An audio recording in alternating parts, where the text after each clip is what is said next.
سننا بھی ہے، سمجھنا بھی ہے، اپنے آپ کو تیار بھی کرنا ہے اور دوسروں کو تیار کرنا. یہ 4 کام تو یہی ہو جاتے ہیں. خود اپنے آپ کو تیار کریں، دوسرے کو اپنے آپ کو تیار کریں، دوسروں کو دعوت دیں اور سنیں سمجھیں. اگر روزانہ یہ معمول بن جاوے تو بہت ترقی ہو.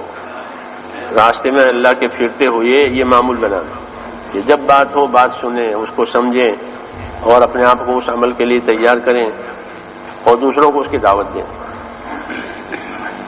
ہاں تو آدمی ترقی کرتا ہے. لیکن ایسا ہوتا نہیں ہے، اٹھ کے بھاگ جاتے. ہاں تو یہ رواجی بات ہو گئی. اٹھ سن لیا، چھوڑ دیا، چلے گئے. اس کا رواج ہو گیا. تو اس رواج کے خلاف اپنی محنت لگاویں. ایک آدمی اگر آپ کی محنت سے تیار ہو گیا تو بہت بڑی کمائی ہو گئی. آپ نے تو اس کو 5 منٹ دعوت دی ہے، مگر وہ تو 4 مہینے میں چلا جائے گا. ہاں تو 5 منٹ کی محنت میں 4 مہینے کی خیر ملے گی، کیونکہ اللہ عمل کرنے والے کو بھی اتنا ہی دیں گے اور سمجھانے والے کو بھی اتنا ہی دیں گے. الدال علی الخیر کفاعلہ، بھلائی کی راہ بتانے والے کو اتنا ہی ملے گا جتنا بھلائی کرنے والے کو ملے گا. ہاں یہ اللہ کا بڑا انعام ہے کہ تھوڑی محنت پر بڑا ثواب ملے گا. ایک آدمی کو سمجھا کر اللہ کے راستے میں بھیج دیا، اس کی زندگی دین پر لگ گئی، تو ساری زندگی جتنا وہ کمائے گا اتنا آپ کو اللہ مفت میں دے دیں گے. سمجھ میں آئی نہیں بات؟ فلا تعلم نفس ما اخفی لهم من قرۃ اعین. کوئی نہیں جانتا کہ اللہ تعالیٰ نے اس کی آنکھوں کی ٹھنڈک کے لیے کیا کیا تیار کر رکھا ہے. جب وہ ثواب ملے گا تو آدمی کی آنکھیں ٹھنڈی ہو جائے گی. یہ سارا کہاں سے آ گیا؟ میں نے تو کیا نہیں ہے. کیا آپ نے نہیں کیا؟ لیکن آپ نے دوسروں کو سمجھایا تھا، انہوں نے کیا ہے یہ، تو ان کو جتنا دیں گے اتنا آپ کو دیں گے. سمجھ میں آئی نا بات؟ تو ہماری دعوت سے کتنے لوگ ایمان پر قائم رہیں گے، عبادتیں کریں گے، نمازیں، روزہ، زکوٰۃ، حج، ان کے کاروبار میں سچائی آئے گی، پھر وہ اپنا جان مال بھی لگائیں گے دنیا میں پھر کر کے. وہ سارا جتنا اللہ ان کو دیں گے اتنا ان کو دیں گے. ہاں یہ بہت بڑی تجارت ہے. یہ کیا ہے؟ تجارت. ہاں اور تجارت بھی ایسی جو کہ ختم نہیں ہوگی. لن تبور. یہ تجارت تو ختم نہیں ہوگی. ہاں بہت سی تجارتیں ختم ہو جاتی ہیں، آدمی کھوٹ میں اتر جاتا ہے، دیوانے ہو جاتے ہیں لوگ کاروبار کی کھوٹ سے.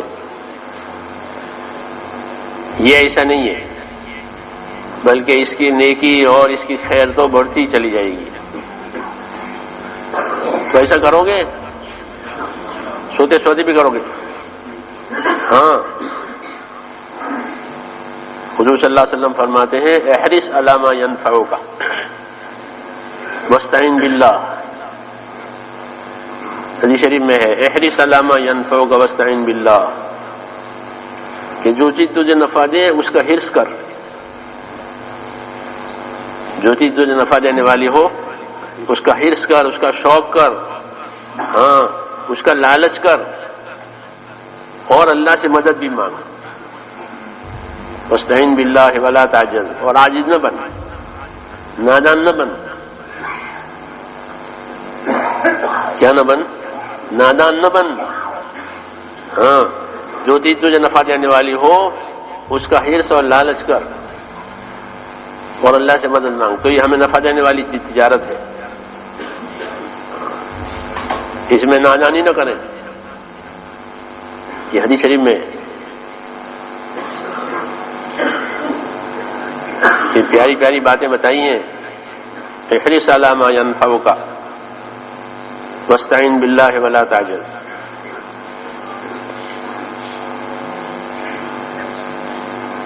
تو یہ کام کی چیزیں ہیں، اس کا لالچ، اس کا شوق ہونا چاہیے۔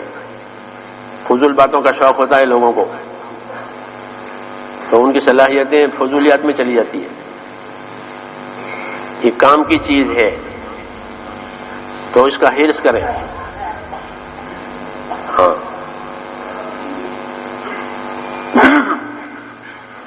کسی چیز کی بھی طلب پیدا ہوئے بغیر وہ چیز ملتی نہیں ہے، اس کی طلب پیدا ہو جائے۔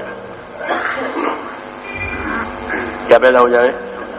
ہاں، اگر آپ تنور بناؤ، روٹیوں کی تجارت کرو، لیکن لوگوں کو روٹی کی طلب نہیں ہے تو آپ کی تجارت کھوٹ میں اتر جائے گی، حالانکہ روٹی روز کی ضرورت ہے۔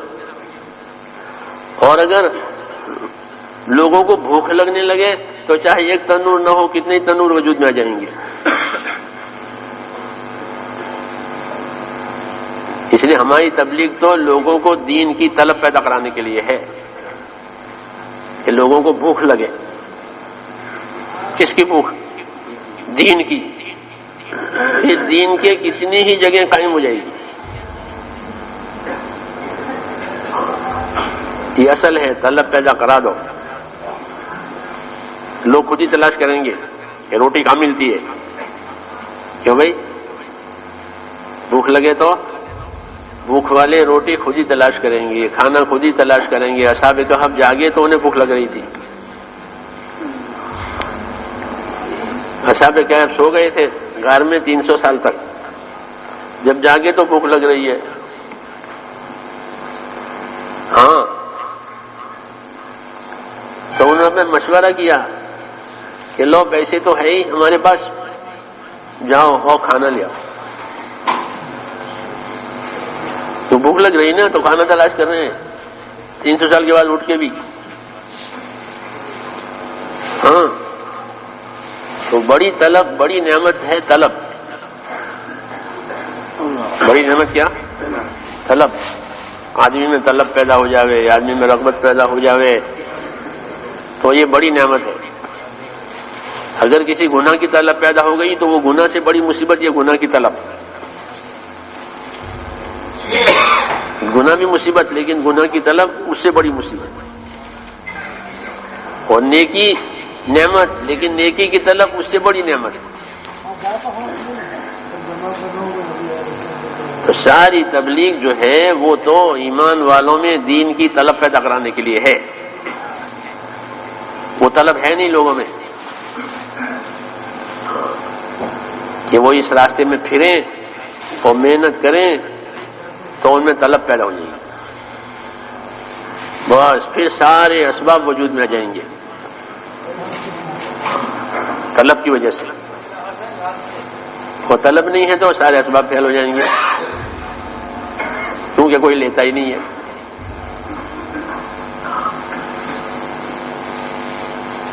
یہ بڑی چیز ہے، اس لیے محنت کر کے لوگوں میں دین کی طلب پیدا کرانا، اس کا نفع بتانا، اس کا نقصان سمجھانا، تاکہ نقصان سے بچنے کے لیے اور نفع حاصل کرنے کے لیے ان میں طلب پیدا ہو جائے۔ یہ اصلی تبلیغ ہے یہ۔ پھر وہ سب کچھ کرے گا دین کے لیے، اس کے لیے جاگنا بھی آسان ہو جائے گا، وہ پیدل چلنا بھی آسان، اور بھوکا رہنا بھی آسان۔ ہاں، ایک طلب جو ہے سب کا کام کرے گی، اور طلب ختم ہو گئی سب باتیں پھیل ہو جائے گی، سب ضرورت ہی نہیں ہے۔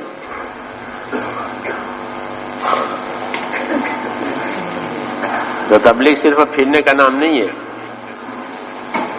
بلکہ پھرتے ہوئے، سیکھتے ہوئے اس کی طلب پیدا کرنا۔ ایسا کرو گے جان لگانے سے جان پڑتی ہے، جان نہ لگاوے تو جان بھی نہ پڑے۔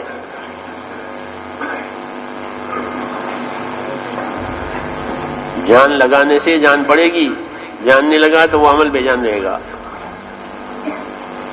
جان لگاؤ تو جان پڑے اندر، یعنی تھکو اپنے آپ کو اس کے پیچھے تھکاؤ۔ جان لگانے کا مطلب یہ تھکے، ہاں، کہ پھر جان پڑ جائے گی اس میں، وہ عمل طاقتور بن جائے گا۔ تو یہ کرنا ہے۔ آگے کی بات یہ ہے کہ دنیا کو اللہ نے ذمہ داریوں کی جگہ بنایا ہے. ذمہ داری کی جگہ ہے دنیا. اپنی غفلت سے لوگ اس کو اپنے خواہش کی جگہ سمجھ رہے ہیں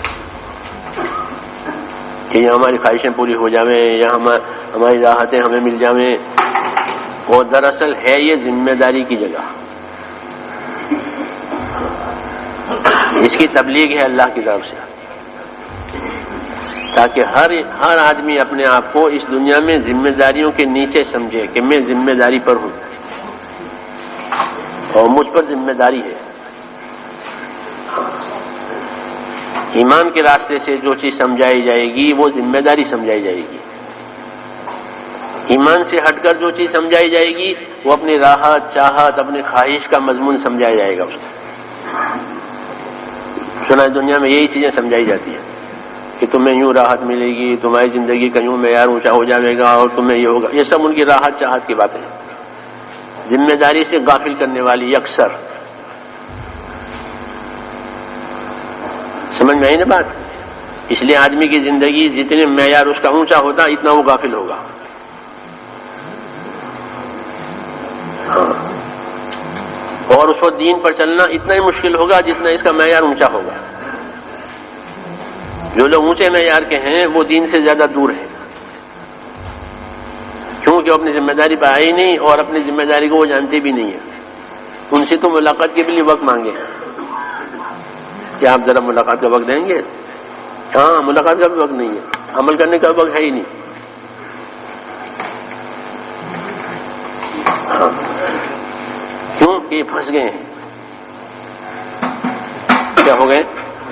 پھنسے ہوئے ہیں اور سمجھے ہیں کہ ہم ترقی پر ہیں. ترقی پر نہیں, پھنسے ہوئے ہیں. مفتون ہے, مفتون یعنی فتنے میں ہے. وہ کس میں پڑے ہوئے ہیں؟ فتنے میں, یعنی آزمائش میں آ گئے ہیں. تو دین ان کو اس میں سے نکالے گا, اس پھانسے میں سے, تاکہ وہ ذمہ داری پر آئیں. آئی بات سمجھ میں نہیں یا سو رہے ہیں؟ ہاں, اس لیے زندگی کا معیار اونچا کرنا یہ اپنے آپ کو غفلت کی طرف لے جانا ہے. بہت کم لوگ ہیں جو زندگی کے اونچے معیار کے ساتھ اللہ کی اطاعت اور عبادت اور ذمہ داری پہ ہیں, بہت کم ہیں. ہاں, اکثر لوگ اپنی زندگی کا معیار اونچا ہو جانے کی وجہ سے مقصد سے ہٹے ہوئے ہیں اور یہ بڑی کھوٹ کی بات ہے. کیا ہے؟ ہر زمانے میں والعصر ان الانسان لفی خسر, اللہ نے قسم کھا کر کہا کہ انسان کھوٹ میں ہے. ہر زمانے میں, ہر حال میں, ہر حالت کا انسان کھوٹ میں ہے. اتنا کھوٹ کا دائرہ وسیع کر دیا. ہر زمانے کا انسان ہر حال میں کہ کھوٹ میں ہے. تو جب پیدا کرنے والا ہی کھوٹ میں بتاوے تو کیا نفع ہوگا؟ اللہ ہی کہے کہ یہ کھوٹ میں ہے تو اس کو کیا نفع ہوگا؟ کہ کوئی نفع نہیں, کھوٹ میں ہے یہ. ہاں, اس لیے نبیوں کے ذریعے سے اس بات کی تبلیغ ہوتی ہے تاکہ لوگ یہ سمجھیں کہ ہم دنیا میں ذمہ داری پر ہیں. اپنی ذمہ داری بھولے ہوئے ہیں, اس لیے ذمہ داریوں کی یاد دہانی کرائی جاتی ہے. وذکر فإن الذکریٰ تنفع المؤمنین, یاد دہانی کرائیے اس لیے کہ یاد دہانی کرانا ایمان والوں کو نفع دے گا. یہ فرمایا یاد دہانی کراؤ, یاد دہانی کرانا ایمان والوں کو فائدہ پہنچائے گا. یہ یاد دہانی ہے, تبلیغ کہ تذکیر ہے, یاد دہانی ہے. ہر مسلمان کو اس کی ذمہ داری کی طرف بلانا, اس کو ذمہ داری کے لیے تیار کرنا, اور ہر مسلمان اپنے آپ کو اپنی ذمہ داری پر تیار کرے. سیدھی سیدھی بات ہے. ہاں, سمجھ میں آئی بات؟ اور آگے کی بات یہ ہے کہ اللہ کی مدد اتنی ہی ملے گی جتنی ذمہ داری پوری کی جائے گی. حدیث شریف میں ہے کہ المعونۃ علی قدر المعونہ، کہ اللہ کی مدد اتنی حاصل ہوگی جتنی ذمہ داری پوری کی جائے گی. اگر ذمہ داری پر نہیں ہے کہ مدد کا کوئی سوال ہی نہیں ہے. سمجھ میں آئی نا بات؟ جیسے کوئی ملازم، کوئی نوکر اپنی نوکری پر ہی نہیں ہے، پھر اسے مزدوری اور تنخواہ ملنے کا کوئی سوال ہی نہیں پیدا ہوتا کہ تم کام تو کرتے نہیں، تمہیں کیسے ملے گا؟ تو رسول اللہ صلی اللہ علیہ وسلم نے یہ رہبری فرمائی ہے کہ المعونۃ علی قدر المعونہ، کہ اللہ کی مدد اتنی ملے گی جتنی ذمہ داری پوری کی جائے گی. ذمہ داریوں سے غافل ہو کر کوئی مدد چاہے کہ مدد نہیں ہوگی، وہ تو پھنس جائے گا. کیا ہو جائے گا؟ پھنسے گا اور اپنی ذمہ داری بھول جائے گا. تو مدد لینے کا راستہ بھی ذمہ داری پوری کرنا ہے. یہ باتیں ہمارے سامنے رہنی چاہیے کہ ہم یہاں ذمہ داریوں پر ہیں، پیدائش سے لے کر موت تک. اور جب زندگی پوری ہو جائے گی تو ان ذمہ داریوں کے بارے میں سوال ہوگا کہ آپ نے کیا پورا کیا. ہاں، ذمہ داریوں کا سوال ہے کہ آپ نے عمر کس چیز میں کھپائی بتائیے. جی ہاں، وقت دیا تھا کام کرنے کے لیے، تو اس وقت کا جواب لاؤ. پھر عمر کا بہترین حصہ جوانی ہوتا ہے. عمر کا سب سے بہتر حصہ کیا ہوتا ہے؟ جوانی کا زمانہ. تو اس میں آدمی مشکل سے مشکل کام بھی کر لے گا. تربیت بھی جوانی کے زمانے میں ہوتی ہے، پھر نہیں ہوتی. تربیت کب ہوتی ہے؟ جوانی میں.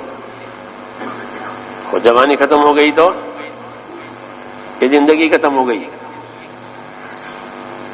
ڈرے گا کہ عمر جوانی بے رب، جوانی بے رب زندگانی بے رب. کہ جوانی گئی کہ زندگی گئی، اب کچھ نہیں کر سکتے، لاچار ہیں. ہاں، اس لیے دوسرا سوال ہوگا کہ جوانی کو کہاں لگایا.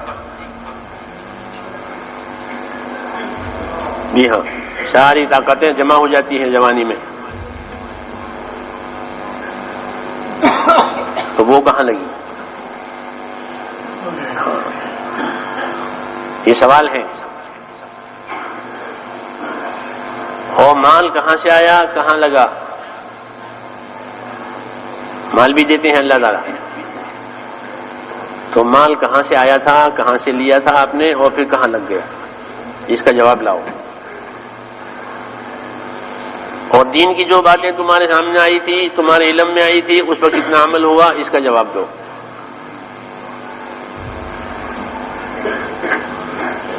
ایک سوالوں کا پورا ایک تمہار. ہاں، وہ بتایا گیا ہے تاکہ لوگ اپنا جواب تیار کریں، ذمہ دار ہیں. سمجھ میں آئی بات؟ یہ اسی وجہ سے ہے کہ کام پورا ہوا تو حساب دینا ہوگا.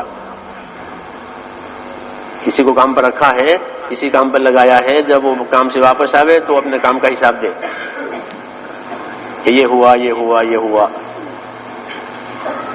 ہاں، ضابطے کی بات ہے کہ کام پورا ہو گیا، زندگی پوری ہو گئی، کہ اپنی زندگی کا حساب لاؤ. تو یہ سب دلیلیں ہیں اس بات کی کہ ہم یہاں ذمہ داری پر ہیں. اس لیے ساری باتیں سمجھائی ہے آخر تک کی. اور حدیث شریف میں ہے کہ اس کے قدموں کو ہٹنے نہیں دیا جائے گا جب تک کہ اس کا وہ جواب نہ دے. ویسے قدم نہیں ہٹا سکتا بندہ جب تک کہ اس کے جواب نہ ہو جائے.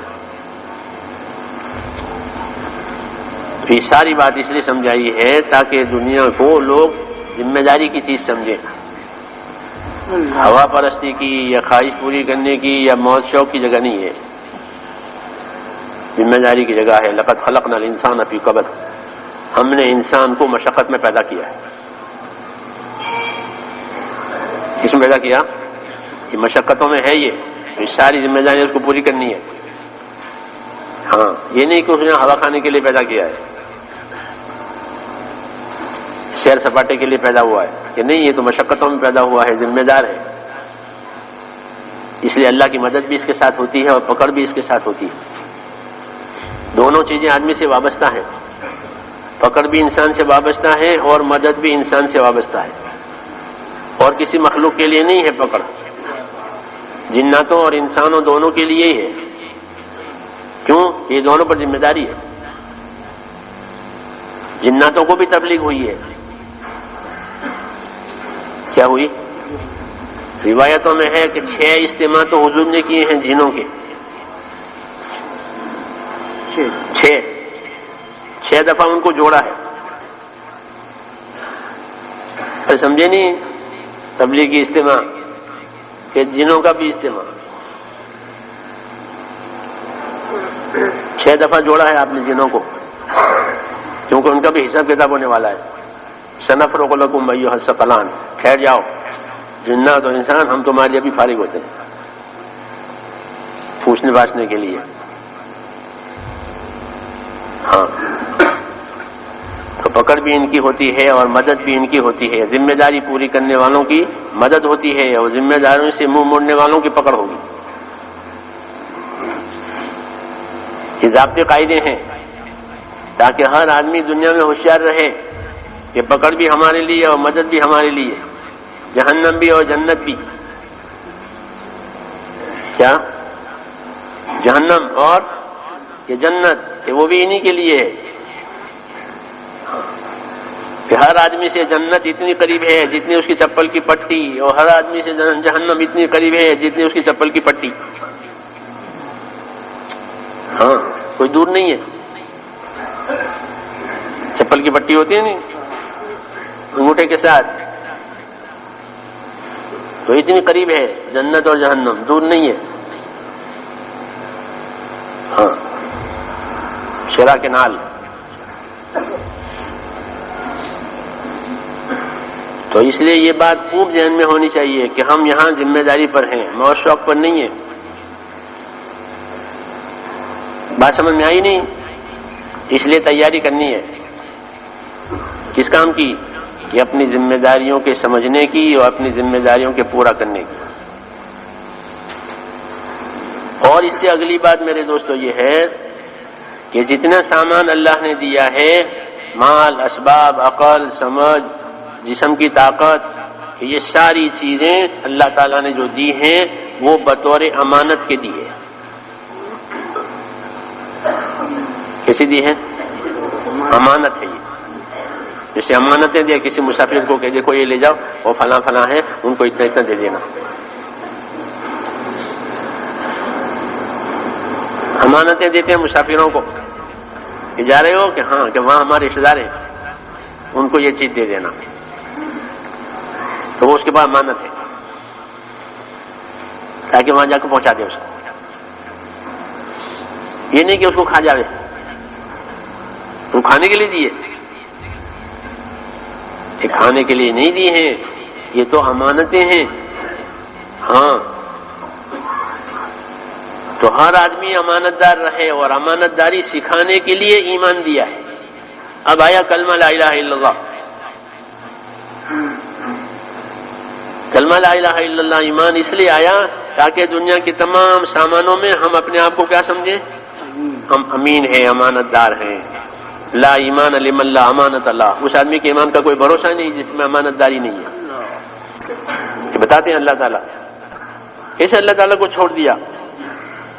کنتم امواتا، تم بے جان تھے، ہم نے تمہیں جاندار بنایا ہے، اور جیسے اب جاندار بنایا ہے پھر دوبارہ موت بھی دیں گے، پھر دوبارہ زندہ بھی کریں گے۔ ہاں، یہ دعوت ہے۔ آدمی کو جھنجھوڑنے کے لیے آدمی سب بھول گیا ہے اللہ تعالیٰ کو۔ قرآن شریف پڑھو تو قرآن شریف جھنجھوڑے گا آپ کو۔ کیا سوچ لیا ہے؟ تو جس طرح تمہاری حالت بنانے میں اللہ تعالیٰ کی قدرت کو پورا دخل ہے، ایسے تمہارے کاموں کے بنانے میں بھی قدرت کو پورا دخل ہے۔ یہ نہیں کہ اللہ نے پیدا کر دیا اور دنیا کی چیزیں تمہارے حالات بناوے گی، کہ بالکل نہیں بناوے گی۔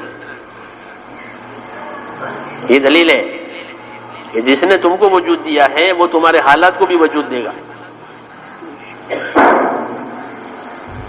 اس لیے ایمان ہمارا ہے کہ ہر چیز اللہ کی ہے۔ کیا ہے؟ ہر چیز اللہ کی ہے۔ اسباب بھی اللہ نے پیدا کیے ہیں، حالات بھی اللہ نے پیدا کیے ہیں، اور ہم کو بھی اللہ نے پیدا کیا ہے۔ خالق کل شیء، اللہ ہر چیز کا پیدا کرنے والا، وہو علی کل شیء وکیل، اور وہ ہر کام میں وہ بنانے والا ہے کام کو۔ یہ زبردست دعوت ہے اللہ کی اپنی وحدانیت کی، کہ میں کام بنا رہا ہوں، میں پالتا ہوں، اور تم میرے پرورش کے آثار دیکھو، نشان دیکھو۔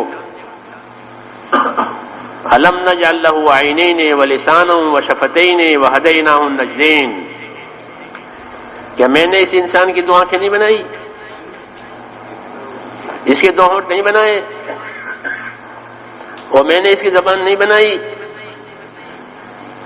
یہ پوچھ رہے ہیں، کیا پوچھ رہے ہیں؟ کہ میں نے اس کی دو آنکھیں نہیں بنائی؟ ہاں بنائی۔ آنکھیں نہ ہو تو بچہ پیدا ہوا اندھا، کیسے پیدا ہوا؟ ہاں ہمارے ایک دوست تھے وہاں، تو وہ بچہ لائے، اس کے لیے دعا کرو۔ کیا ہو گیا؟ اتنا خوبصورت بچہ، معلوم اندھا ہے، وہ خوبصورت ایک دم تندرست، دعا کرو۔ کیا ہوا؟ اندھا پیدا ہوا ہے،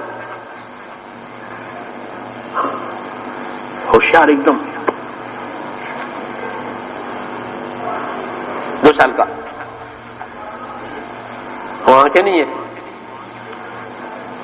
تو ماں باپ پریشان ہے، کیا ہے؟ کیا ہوا کہ اندھا پیدا ہو گیا؟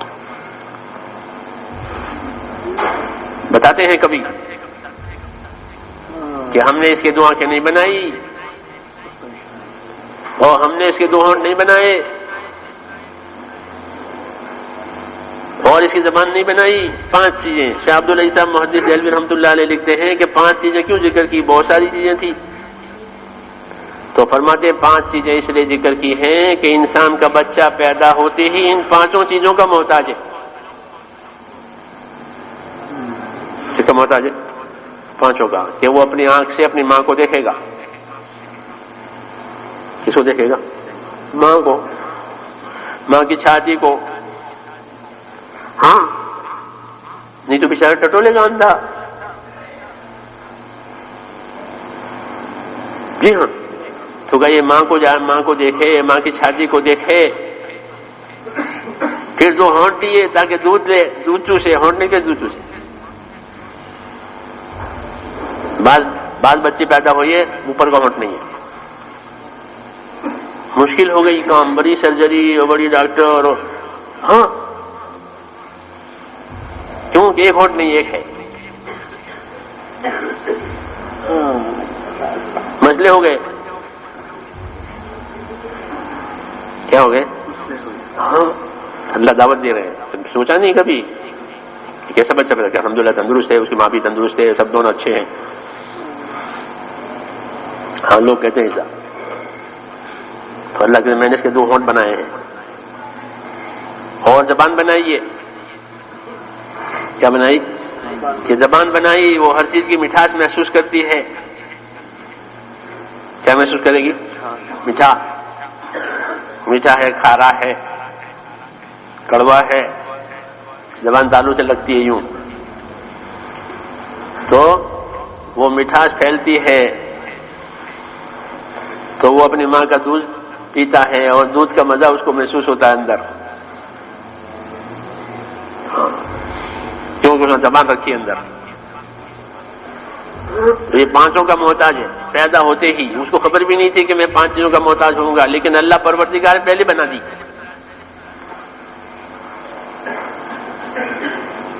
کیا بنا دی؟ 5 چیزیں جتنی ضرورت تھی سب بنا دی۔ الحمدللہ رب العالمین، تمام تعریف اللہ کے لیے ہے جو پالنے والا ہے۔ اللہ کی طرف دعوت ہے کہ تم کو پالنے والا اللہ ہے، پھر اللہ کو چھوڑ کر کہاں جاؤ گے؟ اور یہ کتنا بڑا ناشکرہ ہے کہ جو پالنے والا ہے اس کا انکار کرے۔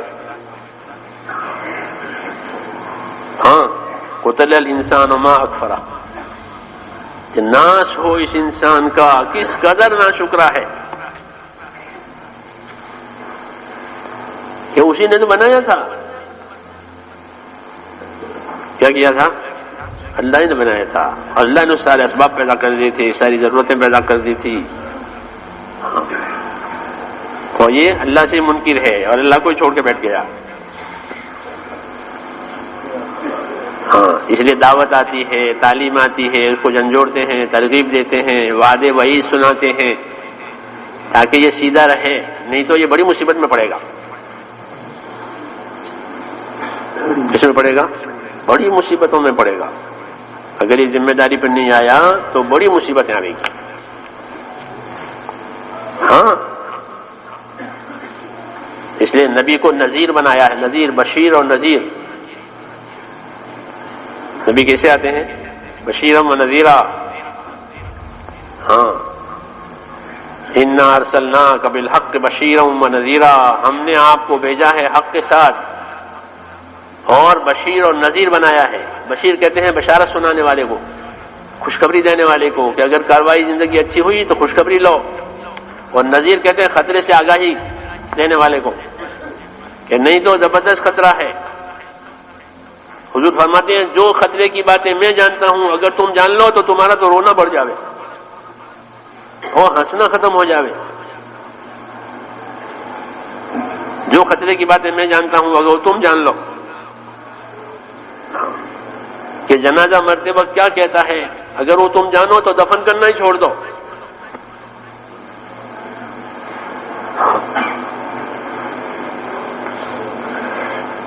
اس لیے ایمان بالغیب کے ساتھ کہ نبی بتا رہا ہے اور سچ بتا رہا ہے، حق بتا رہا ہے، اس پر ایمان لاؤ، اس کا یقین کرو، یہ باتیں حق ہے غیب میں مگر حق ہے، اور تمہیں خطرے سے آگاہ کر رہا ہے۔ کیا کر رہا ہے؟ دنیا میں خطرے کی بات ہوتی ہے نہیں تو پوری کیا نام بستی خالی کرا دیتے ہیں۔ کیا کراتے ہیں؟ پوری بستی خالی کرو، کیوں؟ یہاں خطرہ ہے، فلاں چیز ہوگی، شہر کے شہر خالی کرا، خطرے کی آگاہی ہے۔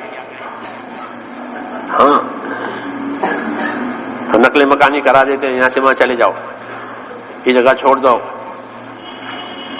خطرہ ہے، آگاہی دینے والوں نے آگاہی دی ہے۔ ہاں، ایسے نبی کو اللہ بشیر اور نذیر بنا کر بھیجتے ہیں، ہاں، تاکہ لوگ خطرے سے آگاہ ہو کر کے اپنا انتظام کریں۔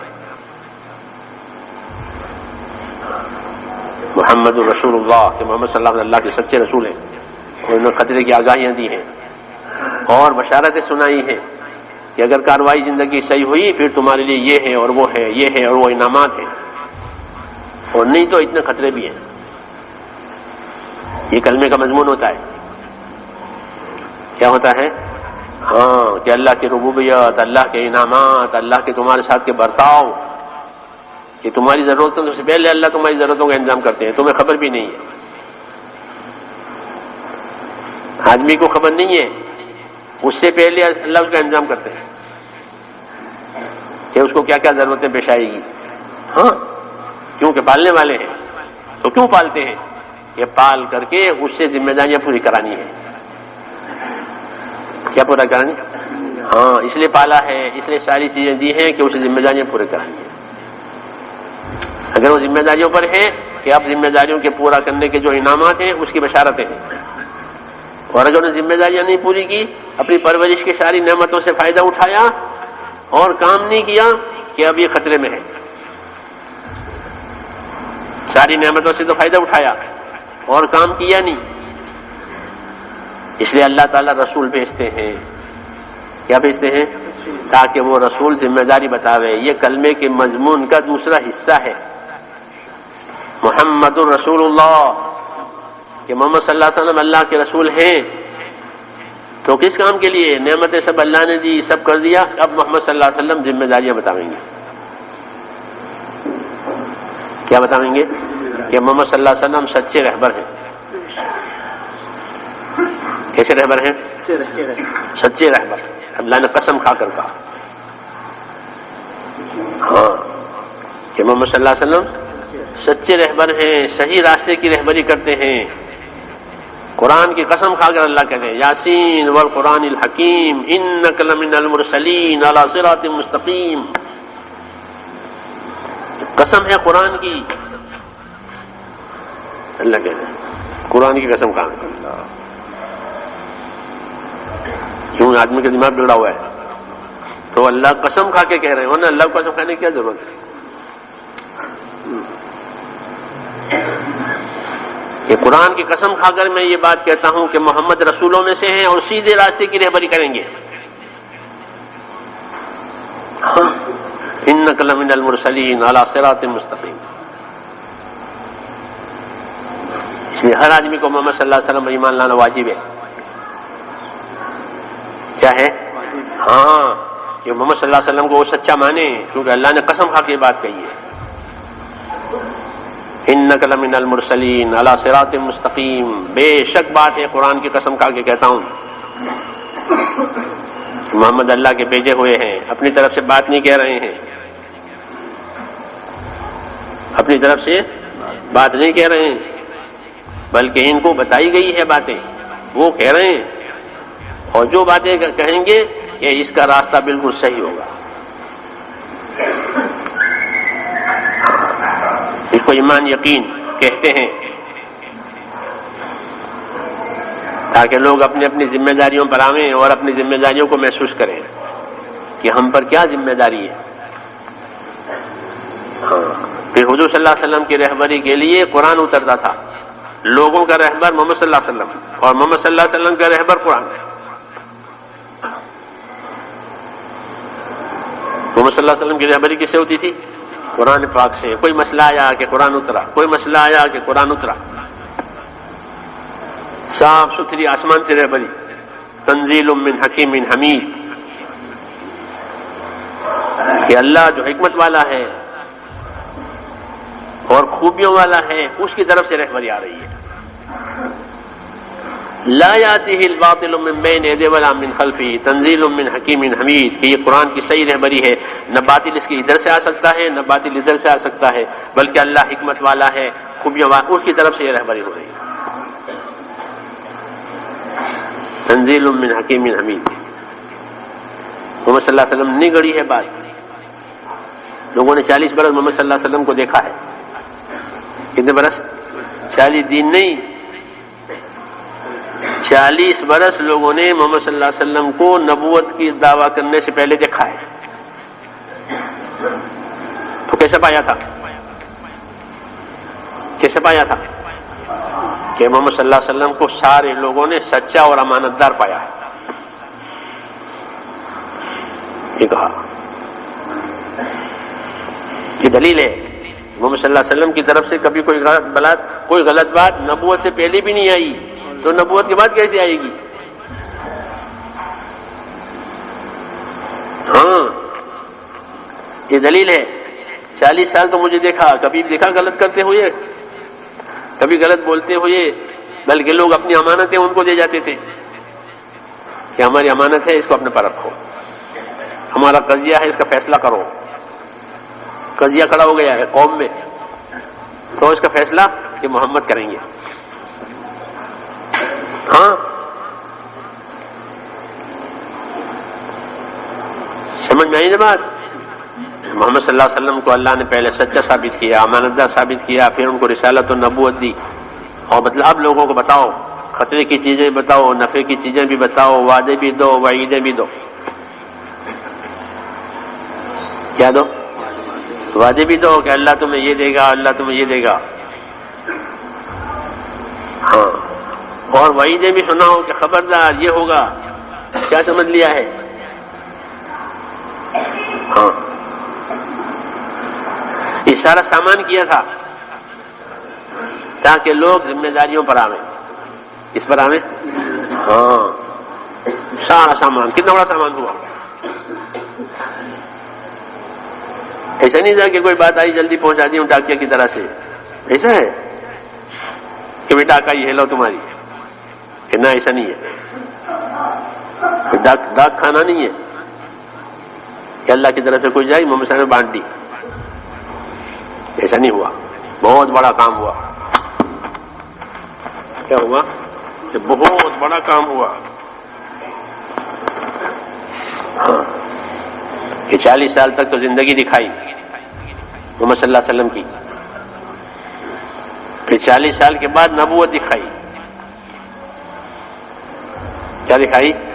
ہاں، اور بتا کہ یہ ہے راستہ، اس راستے پر آؤ پھر تم کامیاب ہو جاؤ گے۔ یا ایھا الناس قولوا لا الہ الا اللہ تفلحوا، اے لوگو لا الہ الا اللہ والے بن جاؤ پھر تم کامیاب ہو جاؤ گے۔ یہ بتایا کہ تم کلمے والے بنو پھر تم کیا ہو جاؤ گے؟ کامیاب ہو جاؤ گے۔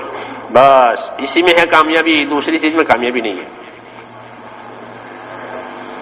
کلمے والا بننے میں کامیابی اور اس کے نہ بننے میں کہ ناکامی، یہ بات بتا دی کہ اس میں کامیابی ہوگی، اور اس کے علاوہ اگر اس لائن سے کٹ ہو جاؤ گے کہ کوئی کامیابی نہیں ملے گی، دھوکہ کھلے گا۔ کیا کھلے گا؟ دھوکہ کھلے گا۔ ہاں، یہ بتایا حضور صلی اللہ علیہ وسلم نے، اور حضور صلی اللہ علیہ وسلم سے اللہ نے کہلوایا کہ لوگوں سے کہو کہ اگر اس پر رہو گے تو کامیابی دیکھو گے، نہیں تو دھوکہ کھلے گا۔ تو دھوکہ کھلنے میں دیر ہوتی ہے۔ کیا ہوتی ہے؟ ہاں، وہ دیر ہونے میں لوگ دھوکہ کھاتے ہیں کہ کچھ نہیں ہوتا، یہ تو کہتے رہتے ہیں کچھ نہیں ہوتا، جو چاہو کرو۔ لوگ نبیوں سے یہی کہتے تھے کہ تم تو کہتے ہو عذاب آئے گا، تو کہاں ہے عذاب؟ کچھ بھی نہیں ہوتا، ویسی باتیں کرتے ہو۔ تو نبی کہتے تھے کہ میں ویسی باتیں نہیں کرتا، میں تو صحیح کہہ رہا ہوں، ہوا نہیں ہے ہونے والا ہے، جیسے رات ہوئی نہیں ہے لیکن ہونے والی ہے، کیونکہ دن ہے تو رات آئے گی، اور رات ہے تو دن آئے گا۔ ہاں، یہ نہیں کہ دن ہے کہاں رات ہے، کہ ہونے والی ہے، دیکھنا اپنے وقت پر۔ تو اسے نبی اپنی بات کہتے تھے اور لوگ ان کی باتوں کو رد کرتے تھے، یہ ہمیشہ ہوگا، کیونکہ لوگ حالات کو دیکھتے ہیں، نتیجے کو نہیں جانتے، اور اللہ نتیجے کو جانتے ہیں، اس لیے نتیجے سے آگاہ کرتے ہیں، اور لوگ حالات کو دیکھتے ہیں۔ تو حالات کو دیکھنا اور نتیجے کو نہ دیکھنا یہ بے دینی ہے۔ یہ کیا ہے؟ یہ بے دینی ہے۔ ہاں، کہ نتیجے کو نہیں دیکھنا ہے جانوروں کی طرح سے، جانور نتیجہ نہیں جانتا، اس لیے پھنس جاتا ہے دانا دیکھ کر کے، تو اس کو دانا نظر آتا ہے، جال نظر نہیں آتا۔ کیا نظر نہیں آتا؟ جال۔ وہ کیا نظر آیا؟ یہ دانا۔ حالانکہ دانے کے لیے نہیں، دانا تو جال کی وجہ سے ہے، جو جال اٹھا لے گا تو دانا کہاں آئے گا، لیکن اس کو دانے ہی نظر آتے ہیں، اور جال نظر نہیں آتا۔ اگر اس کو جال بتاوے تو کہ تم غلط کہتے ہو۔ ہاں، اس لیے لوگ نبیوں کو جھوٹا بتاتے تھے، یہ جھوٹ بولتے ہیں، یہ جھوٹ بولتے ہیں کہ نبی جھوٹ نہیں بولتا، نبی تو تمہیں خطرے سے آگاہ کر رہا ہے، وہ خطرہ سامنے نہیں آیا ہے لیکن آ جائے گا، تم بات مان کے چلو۔ ہاں، ورنہ تمہیں دانے نظر آئیں گے، جال نظر نہیں آئے گا۔ ہاں، پھر دانے رہ جائیں گے، جال میں پکڑا جائے گا۔ یہ تو جو نتیجے اللہ تعالیٰ نے تیار کیے ہیں وہ نظر نہیں آتے، لیکن اس کو ماننا، اس کا نام ایمان بالغیب۔ اس کا نام کیا؟ کہ اللہ نے یہ باتیں بتائی ہیں کہ یہ حق ہے، نظر نہیں آتی مگر ہوگی، اس کا نام ہے ایمان بالغیب، بغیر دیکھے ماننا، بغیر دیکھے، دیکھا نہیں لیکن مانتے، اللہ کو بھی نہیں دیکھا لیکن اللہ کو مانتے، جنت کو نہیں دیکھا جنت کو مانتے، دوزخ کو نہیں دیکھا دوزخ کو مانتے، کہ یہی ایمان صحیح ہے، کیونکہ یہ تو آنے والی چیز ہے۔ ہاں، تو نبی اپنی دعوت میں یہ بات سمجھاتے تھے، اور لوگ ظاہری حالات کو دیکھتے ہیں، اس لیے ان کے گلے بات نہیں اترتی.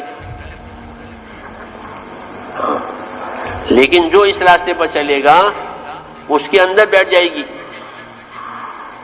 کیا ہو جائے گی؟ اندر بیٹھے گی، کیونکہ دین تو اندر بیٹھتا ہے. دین کہاں ہوتا ہے؟ کہ دین اندر بیٹھے گا. اس لیے دین سمجھایا، اور دین اندر بیٹھ جاوے اس کے لیے دین کی محنت کرائی، کہ جب دین اندر بیٹھ جائے گا پھر نہیں نکلے گا. یہ اس کی خوبی ہے دین کی، کہ بس یہ اندر ایک مرتبہ بیٹھ جاوے. اگر یہ اندر بیٹھ گیا کہ پھر اس کی جڑیں اندر پکی ہو جاتی ہے، جیسے درخت کی جڑ لگ گئی اور کھڑا ہو گیا، بس اب کوئی خطرہ نہیں ہے، اب پھل دے گا. کیا دے گا؟ ہاں، شجرہ ہے یہ طیبہ، اصلھا ثابت وفرعھا فی السماء، کہ اس کی جڑیں اندر ثابت ہیں اور اس کے پھل تو آسمان تک. تو ایمان کا کلمہ اندر بیٹھتا ہے، اس لیے کلمہ دیا ہے اور کلمے کی محنت کرائی ہے، کہ جب یہ کلمے کی محنت کرے گا کہ اندر اتر جائے گی، پھر کوئی طاقت اس کو روک نہیں سکتی اور نکال بھی نہیں سکتی. حضرت بلال کے سینے پر پتھر رکھ کر یوں کہیں کہ تو انکار کر، کہ میں کس کا انکار کروں؟ اللہ موجود ہے، کیسے انکار کروں؟ ہاں، اللہ موجود ہے، اللہ واحد ایک ہی اللہ ہے، کیسے انکار کروں؟ تو وہ اندر سے نکلتی ہی نہیں بات. ہاں، یہ بڑی خوبی کی بات ہے کہ محنت کر کے اندر پہنچا دو پھر نہیں نکلے گی. آئی بات سمجھ نہیں؟ مولانا عیسی رحمۃ اللہ علیہ فرماتے تھے محنت پہلے آئے گی، دین بعد میں آئے گا. محنت کہاں آئے گی؟ محنت پہلے اور دین کے بعد میں. پہلے محنت ہوتی ہے پھر دین آتا ہے. اگر دین کی محنت نہیں ہے تو دین اندر ہی نہیں اترے گا. تو کوئی بھی کو دین پر سے ہٹا دے، ہاں، لالچ دے کر، دوست دکھا کر، کچھ بھی کر ہٹا دیا، کیونکہ اس کے اندر نہیں اترا ہے. اور اندر اترے تو کہ اندر اترے تو نہیں نکلے گا. بچے کے اندر بھی اندر اتارو کہ پھر بچہ بھی دین نہیں چھوڑے گا. کیوں؟ اندر بیٹھ گیا، کیسے اترے، کیسے نکلے اندر سے؟ اس لیے جتنی محنت اتنی ہدایت، جتنی محنت اتنی ہدایت. جتنی محنت اندر اترتے چلے جائے گا، جیسے پانی درخت کی جڑوں میں جاتا چلا جائے گا. ہاں، جتنی محنت اتنی ہدایت، جتنی محنت اتنی ہدایت. اللہ تعالیٰ ہدایت دینے سے پہلے اندر دین کی عظمت پیدا کرتے ہیں. کیا پیدا کرتے ہیں؟ کہ دین کی عظمت اندر آئی ہے. آدمی ڈرتا ہے کہ اس یہ کیسے کھوؤں میں اس کو. عظمت اصل ہے کیا ہے؟ ہاں، دنیا کے ماحول میں لوگوں کو بے حیا بے شرم بنایا جاتا ہے تاکہ اس کی عظمت نکل جائے دین کی. جب دین کی عظمت نکل جائے گی تو وہ دین کھو دے گا. ہاں، اس لیے ایسا ماحول بنایا جاتا ہے کہ یہ بے حیا بنے، بے شرم بنے، بے ادب بنے. ہاں، اور محنت میں کہ محنت میں تو آداب بھی ہے، محنت میں تو ساری چیزیں ہیں، تو دلوں میں دین کی عظمت پیدا ہوتی ہے کہ دین بڑی چیز ہے. اس لیے چھوڑنے کی ہمت نہیں ہوتی، ڈرتا ہے. ہاں، یہ اللہ کی طرف سے خصوصی انعام ہے. سمجھ رہے ہو میری بات؟ اگر محنت ہوگی تو اللہ دین کی عظمت دلوں میں پیدا کرے گا، چاہے کتنے غلط ماحول میں ہو. ہاں، اور عظمت کی وجہ سے وہ دین کا تابع ہو جائے گا، چاہے کچھ بھی ہو. پھر حالات برداشت کرے گا. کیا کرے گا؟ حالات برداشت کرے گا. ہاں، اور صرف حالات برداشت نہیں کرے گا بلکہ کام بھی کرے گا، کیونکہ اندر عظمت پیدا ہوئی ہے. یہ اللہ کا بڑا انعام ہے کہ دل میں عظمت پیدا کی جاتی ہے. فرعون اپنی حکومت میں ہے، اس کا خاندان حکمران ہے. ایک آدمی جو ہے وہ ایمان لاتا ہے اندر چپکے سے، اسی خاندان کا، فرعون کے خاندان کا. اس کے دل میں عظمت آئی ہے موسیٰ علیہ السلام کی دعوت کی، موسیٰ علیہ دین کی. ایک طرف پورا خاندان ہے اور خاندان بھی حکومت کرنے والا خاندان، حکمران خاندان، وہ یہ اکیلا، تو یہ اپنے ایمان پر قائم ہے چپ کے، پھر اس نے اپنے ایمان ظاہر بھی کر دیا کہ کیا بات ہے، اور لوگ اپنے خاندان کو دعوت دی کہ کیا سمجھ رہے ہو، اس پر آ جاؤ، یہ حق ہے۔ اللہ تعالیٰ نے اس کی دعوت کا مضمون قرآن پاک میں ہم کو سنایا ہے، وہ کھڑا ہو گیا موسیٰ علیہ السلام کی حمایت میں اور دنیا کی بے ثباتی بیان کر رہا ہے۔ کیا بیان کر رہا ہے؟ کہ تم حکومتوں پر ہو، عہدوں پر ہو، جاہو جلالی پر ہو، مگر کچھ نہیں، تھوڑی دیر کی بات ہے۔ یا قوم انما هذه الحیات الدنیا متاع وان الاخرۃ ہی دار القرار، اے میری قوم ابھی تم جاہو جلالی میں ہو، یہ تھوڑی دیر کی بات ہے، اور آخرت کی، آخرت تو اصل جگہ ہے، وہ بدلے گی نہیں۔ دعوت دین اپنی قوم کو ایمان آخرت کی، کیوں؟ اس کے دل میں عظمت ہے دین کی، آخرت کی، تو بتا رہا ہے۔ اس لیے زمانے کی ہوا ایسی بنائی جاتی ہے دنیا میں کہ ایمان والوں کے دلوں میں سے اس کی عظمت ہی نکل جاتی ہے تاکہ یہ آوارہ ہو جائے۔ ہاں، ان کے بچے آوارہ ہو جائیں، ان کی عورتیں آوارہ ہو جائیں، ان کے سب آوارہ ہو جائیں، لاپرواہ بنے۔ اس لیے دین یہ کہے گا کہ اپنے اندر عظمت پیدا کرنے کے لیے تم ان ماحول میں سے الگ رہو، اس ماحول میں سے نکلو، ایسے ماحول میں رہو کہ جس میں تمہارے اندر عظمت آوے، اپنے دین کی بڑائی، ہاں یہ محسوس ہو اندر، چنانچہ اللہ پہلے پیدا کرتے ہیں، اندر محنت کی وجہ سے عظمت آئی ہے تو وہ اس کو اٹھا لیتا ہے اپنے اوپر ذمہ داری کو، عظمت کی وجہ سے۔ سمجھ میں آئی نا بات؟ اللہ کی بڑی عجیب احسان والی بات ہے کہ کام کرو تو اندر عظمت پیدا ہو جائے، پھر دنیا چھوٹی ہے، مال چھوٹا ہے، سب چیزیں چھوٹی ہو جائے گی، ہاں، اور اپنے اسلام کے بارے میں وہ ڈرنے والا بن جائے گا۔ جب مسلمان اپنے دین کے بارے میں ڈرے گا تو لوگ بھی اس سے ڈریں گے، اور جب اس کے دل میں اپنے دین کی عظمت نہیں ہوگی تو لوگ بھی اس کی کوئی عظمت نہیں کریں گے، لوگ اس سے نہیں ڈریں گے۔ وَإِذَا عَظَّمَتْ أُمَّتِي الدُّنْيَا نُزِعَتْ مِنْهَا هَيْبَةُ الْإِسْلَامِ، حدیث شریف میں ہے کہ جب میری امت دنیا کو بڑی چیز سمجھنے لگے گی، دنیا کی عظمت لے کے بیٹھ جائے گی کہ پھر اسلام کی عظمت ان کے دلوں میں سے نکل جائے گی، پھر لوگ ان کو کچھ نہیں سمجھیں گے۔ جاؤ، ان کا مسئلہ کوئی ہاتھ میں ہی نہیں لے گا، ان کا مسئلہ کوئی ہاتھ میں نہیں لے گا، ہاں، وہ اللہ کی نظروں سے گر جائیں گے۔ جب اللہ کی نظروں سے گر جائیں گے تو ان کا مسئلہ کوئی ہاتھ میں ہی نہیں لے گا، کیونکہ یہ اوپر سے گرے ہوئے ہیں۔ ہاں، اس لیے محنت کر کے، قربانی کر کے اپنے دین کی عظمت اندر پیدا کرنی ہے کہ ہمارا دین تو بہت عظیم ہے، ایک سبحان اللہ بہت پہاڑ سے بڑا ہے۔ کیا سمجھ لیا ہے؟ ایک سبحان اللہ بہت پہاڑ سے بڑا، حدیث شریف میں ایک سبحان اللہ بہت پہاڑ سے بڑا ہے۔ ہاں، کلمہ ذکر کا ہے سبحان اللہ۔ ہمارے الیاس صاحب فرماتے ہیں جب سبحان اللہ الحمدللہ بہت پہاڑ سے بڑے ہیں تو باقی عملوں کا کیا ہوگا؟ اس کی عظمت کتنی ہوگی، اس کا کتنا وزن ہوگا؟ ہاں جی ہاں، تو جب ایمان کے لیے محنت ہوگی میرے دوستو تو یہ سب سے پہلا فائدہ ہماری طرف آئے گا کہ ہم ایمان کی عظمت کرنے والے بنیں گے، دین کی عظمت کرنے والے بنیں گے، پھر دین نہیں چھوٹے گا، اندر بیٹھتا چلا جائے گا، اندر بیٹھے گا، ہاں، دلوں میں۔ جب تک دلوں میں نہ بیٹھے آدمی اس پر چلتا نہیں ہے، دل میں جو چیز بیٹھی ہے وہ چلاتی ہے آدمی کو، جو چیز کے دل میں بیٹھ گئی نا وہ چلے گی کہ ہاں فلاں چیز لینی ہے۔ ارے سمجھے نہیں بات؟ دل میں بیٹھ جاوے تو اسی کے چکر میں۔ ایک ہمارا نیا ساتھی قصہ تو ویسا ہنسنے کا، تو اس کو گش میں بھیجا، اثر کی بات، باہر دیش کا تھا، تو وہ مکئی کے بھٹے پک رہے تھے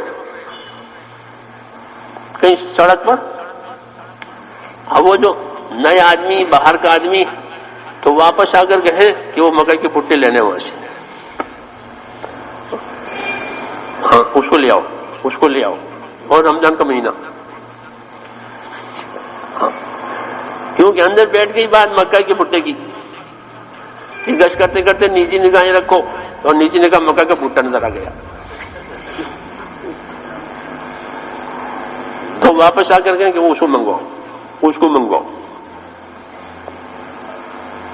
ہاں دل میں بیٹھ گئی بات، اچھا بیٹھیں گے رمضان ہے، ابھی تو افطار بھی نہیں ہوا،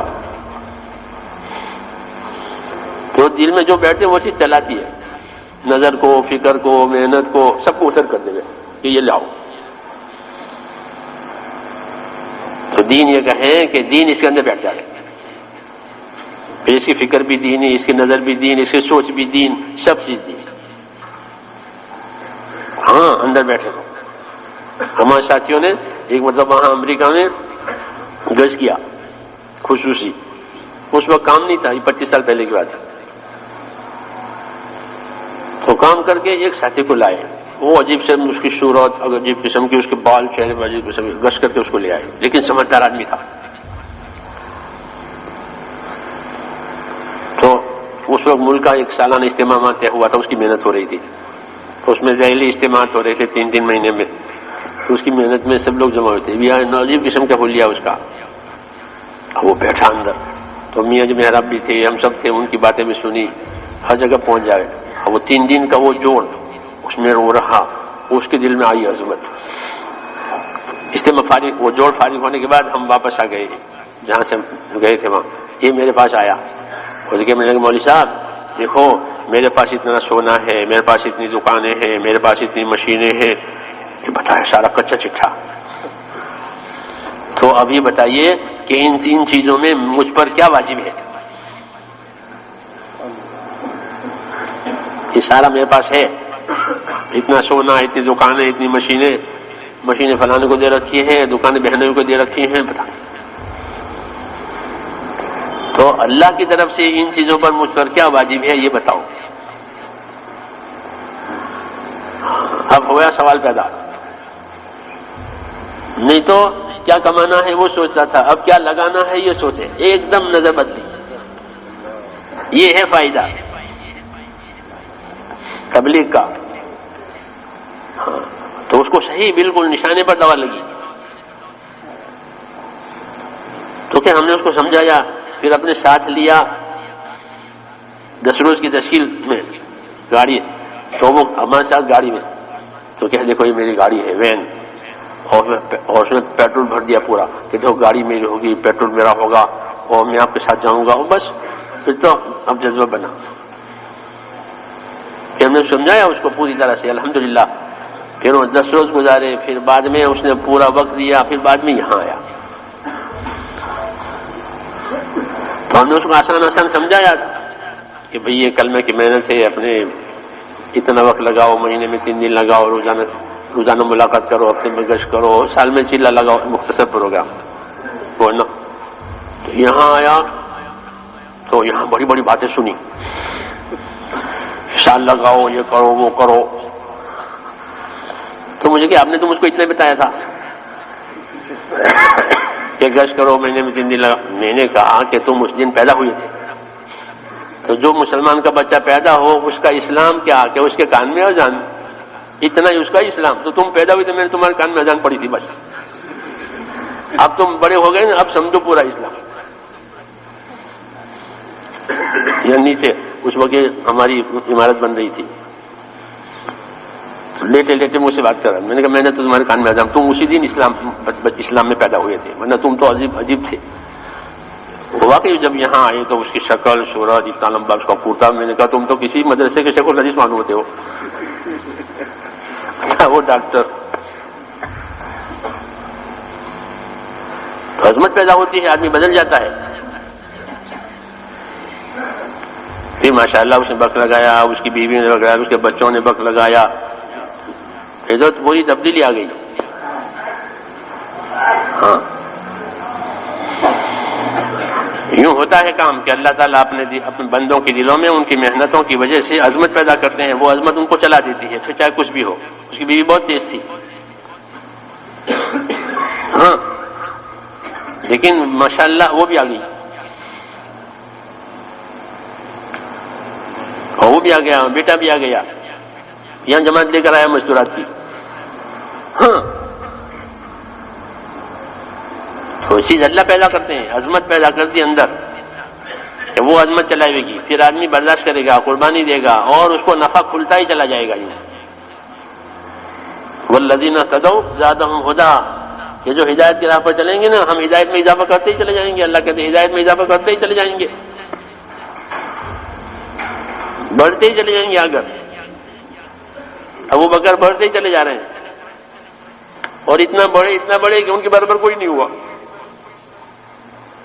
ان کو اتنی ہدایت ملی، اتنی عظمت ان کے دلوں میں تھی، ابو بکر کے دل میں ایسی عظمت کسی کے دل میں بھی نہیں. تو کام کا یہ نفع ہے تاکہ ذمہ داریوں کا پورا ہونے سے پہلے عظمت سمجھ میں آوے کہ کام کتنا بڑا، دین کتنا بڑا، آخرت کتنی بڑی، اللہ کتنے بڑے. ربک فکبر، اپنے رب کی بڑائی بتاؤ. اللہ بڑے ہیں، پھر ان کی ساری چیزیں بڑی ہیں. ایک سبحان اللہ بہت بڑا ہے. تو محنت کرنے سے، قربانی دینے سے یہ تربیت ہوتی ہے کہ آدمی کو اپنے دین کی، ایمان کی، آخرت کی عظمت سمجھ میں آتی ہے. پھر اس کے لیے راستہ کھلتا ہی چلا جاتا ہے. اللہ ہدایت آسان کریں گے، اور نہیں تو اس کا الٹا منہ ہے یوں، تو کوئی بات سمجھ میں نہیں آئے گی. الٹا گھڑا تالاب بھر جاوے گا، وہ نہیں بھرے گا کیونکہ الٹا ہے. اوپر سے پانی بھر جائے تالاب بھر گیا، لیکن جو گھڑا الٹا تھا وہ نہیں بھرا کیونکہ وہ الٹا ہے. ایسے ہی ہاں کہ الٹا ہو گیا کہ ساری ہدایت آئی اور کوئی فائدہ نہیں ہوا. اس لیے اللہ تعالیٰ کی طرف سے دعوت ہے کہ اپنا رخ سیدھا کرو. کیا کرو؟ فاقم وجہک للدین، اپنے رخ کو اللہ کی طرف سیدھا کرو تاکہ آنے والا فیض ملے. کیا ملے؟ اوپر سے آنے والا فیض. ہاں، اور اگر الٹے ہو گئے تو کیسے ملے گا؟ ابو جہل کو ملا کچھ؟ کیوں بھائی؟ 23 برس وحی اتری اور ابو لہب کو، ابو جہل کو کچھ نہیں ملا. حدیثوں میں کہ انہیں سر ہی نہیں اٹھایا. لم یرفع بذلک راسا، سر ہی نہیں اٹھایا. یوں سر اٹھاتے تو دیکھتے، مودے ہو گئے. تو 23 برس وحی اتری، انہی کی زبان میں، انہی کی قوم میں، انہی کے ماحول میں، اور کیا نفع ہوا کہ کچھ نہیں. تو ادھر رخ ہی نہیں کیا. تو آدمی کو اپنا رخ کرنا ضروری ہے. اپنا رخ کرے، اپنا راستہ بناوے تاکہ ذمہ داریاں سمجھ میں آوے. ذمہ داری ہر انسان پر اللہ کے حکموں کی ہے. کس کی ہے؟ کہ اللہ کے حکم میری زندگی میں آوے، میرے ماحول میں بھی آوے اور دنیا میں آوے. یہ مختصر ہماری ذمہ داریاں. اس کے لیے سارا سامان ہوا ہے کہ میں بھی حکموں کا ذمہ دار ہوں، میرے ماحول میں بھی اللہ کے حکم والی زندگی آوے اور دنیا میں بھی اللہ کے حکم والی زندگی آوے. یہی ذمہ داری حضور صلی اللہ علیہ وسلم پر بھی تھی کہ آپ اپنی ذات سے بھی حکم والے، ماحول بھی حکم والا بنایا اور دنیا میں حکم والی بات چلائی. کہ یہی ذمہ داری اس امت کی ہے. جب یہ امت اپنی ذمہ داری پر آوے گی تو اللہ ان کی ایسی مدد کرے گا جیسے نبی کی مدد ہوئی ہے. ہاں، نبی کی مدد ہوئی نہیں ہوئی. ماں باپ بھی مر گئے تھے اور خاندان بھی مخالف ہو گیا تھا اور مال بھی نہیں تھا، اور مدد کتنی زبردست ہوئی ہے کہ ابھی تک آپ کی بات چلتی ہی رہتی ہے، اٹکی نہیں. سب سے زیادہ مدد حضور صلی اللہ علیہ وسلم کی ہوئی ہے. اتنی مدد کسی نبی کی نہیں ہوئی. ہاں، ایسے امت کی مدد ہوگی. امت اس راستے پر آوے ذمہ داریوں پر. اس لیے یہ ساری باتیں سمجھائیے. پھر اللہ سے یہ مانگیں گے اور دعا کریں گے تو حدیثوں میں ہے کہ اللہ ان کی دعاؤں کو بھی ایسی قبول کریں گے جیسے نبیوں کی دعا قبول ہوتی ہے. امت کی دعائیں ایسی قبول ہوگی جیسے نبی کی قبول ہوتی ہے، اور امت کی مدد ایسی ہوگی جیسے نبیوں کی مدد ہوتی ہے. کیونکہ ایک ہی راستہ ہے نبی والا. نبی کی تابع داری میں یہ کام کریں گے تو نبی والا راستہ، نبی والی مدد، نبی والی قبولیت یہ ان کو دی جائے گی. سمجھ میں آئی دوستو بات؟ تو اس کے لیے اچھی طرح سمجھیں کام کو اور ہمت کر کے اپنے آپ کو جمع میں کام پر. کیا کریں؟ آئی گئی بات نہیں ہے، یہ تو بہت بڑی ذمہ داری کی بات ہے. وہ زبردست مدد آنے والا راستہ ہے. دنیا کے حالات بدل جائیں گے, گھبرانے کی بات نہیں ہے. تو کام نہیں ہے اس لیے حالات نظر آتے ہیں, جب کام ہوگا تو حالات بدل جائیں گے. اللہ بڑی قدرت والے ہیں. ہاں دین میں بڑی طاقت ہے. ہم دین والے بنے کہ اللہ حالات بنا دیں گے. محمد صلی اللہ علیہ وسلم کے حالات بنا دیے. ہاں تو سارے باطل حالات کے ٹوٹ گئے. ابو لہب ابو صاحب ختم, انہوں نے حالات خراب کر رکھے تھے کیا, وہ ختم ہو گئے. اور آپ کی بات تو چلتی رہے گی قیامت تک. کیوں؟ اللہ ساتھ ہے. سمجھ میں آئی بات؟ تو ارادہ کرو انشاءاللہ کرنا ہے, اور سمجھ سمجھ کر کرنا ہے. جو ذمہ داری اٹھاوے گا اپنے اوپر وہ اللہ کی مدد پائے گا. حدیث شریف میں نے سنائی آپ کو کہ ذمہ داریوں کی وجہ سے مدد ہوتی ہے, ایسے نہیں ہوتی. پہلے ذمہ داری لی جائے گی, پھر اللہ سے مدد مانگی جائے گی کام کر کے, پھر کام بھی ہوگا مدد بھی ہوگی. اب ہمت کر کے بولو. آئے تھے تھوڑے وقت کے لیے اور بات ابھی پوری بیٹھتی نہیں ہے, تو اپنا وقت بڑھا کر کے کام سمجھے تاکہ کھیل نہ بن جائے. آیا گیا کھیل نہیں, کام ہے. دیکھ کے نہیں چلا جانا ہے بلکہ کر کے پورا کرنا ہے. کھیل ہوتا ہے دیکھ کے چلے گئے, سن کے چلے گئے, گانا نہیں ہے.